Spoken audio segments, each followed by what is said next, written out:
என்ன கறி? குடல் கறி அது. கிண்டவா? கிண்டு குடல் கறியா? என்னென்ன போட்டதில்ல?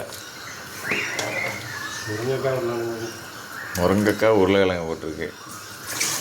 ஆட்டுக்குடல் பாருங்கள்.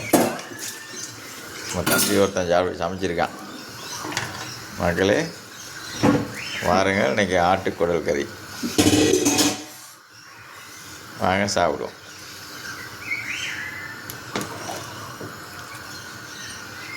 பார்க்க நல்ல ஃப்ளேவராக தான் இருக்குது. ஆனால் சாப்பிட்டா எப்படி இருக்குன்னு தெரியல. பேதி வர வந்து சரிதான். இருந்தால்